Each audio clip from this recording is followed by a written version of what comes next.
Coucou, c'est Agathe.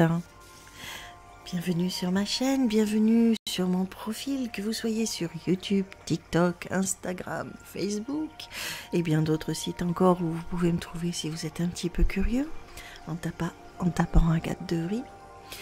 Je vous souhaite de passer un super moment dans cette lecture que je vous ai fait en 12 épisodes sur les signes astrologiques, les signes, la roue du zodiaque.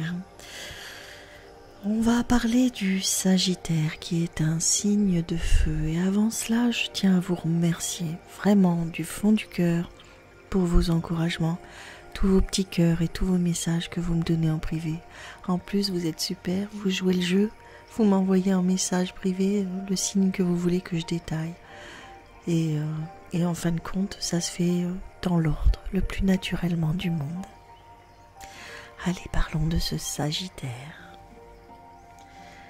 La dernière phase de l'automne, 23 novembre au 20 décembre, c'est la période où tu es Sagittaire. La nature s'apaise et s'endort.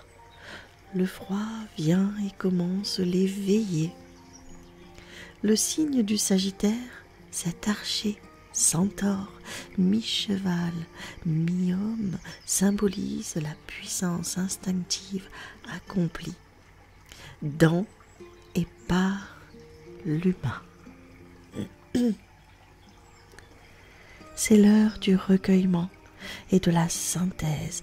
La violente fermentation du scorpion se mue ici en une flamme nouvelle, en un feu purificateur qui éclate vers l'illimité.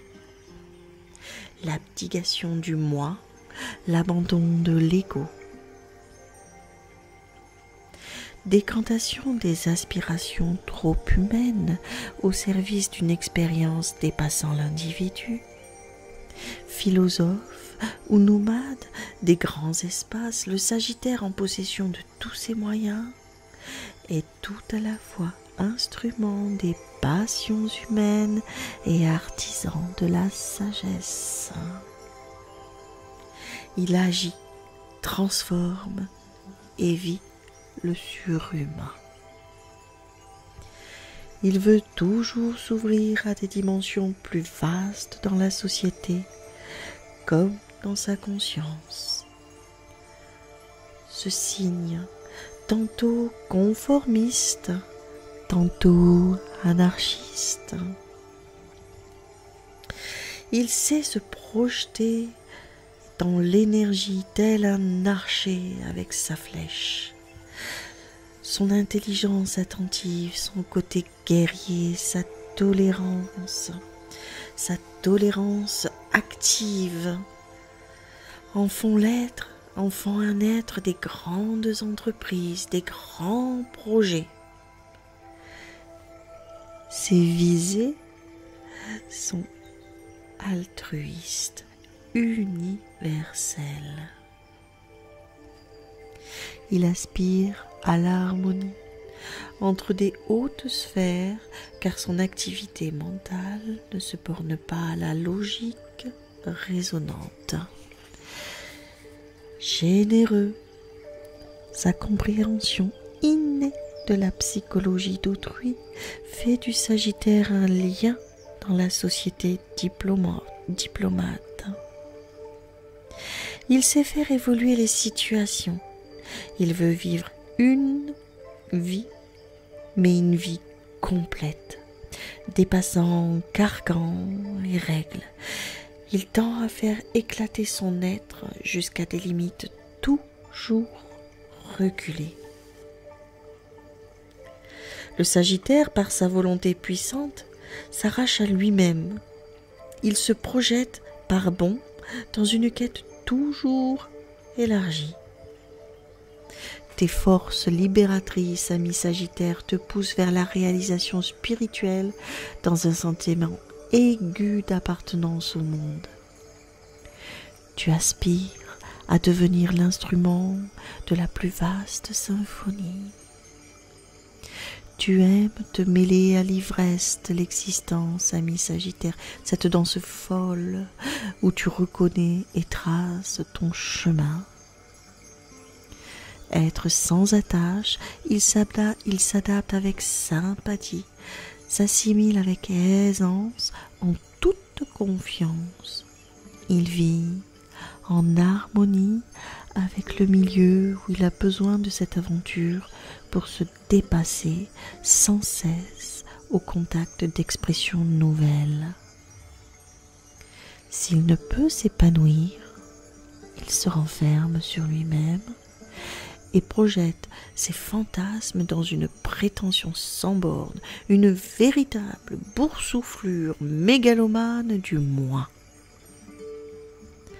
Prêtre des lieux, sage, honorable, il doit dompter la fougue de son cheval intérieur, trouver son au-delà en son sein et devenir une braise.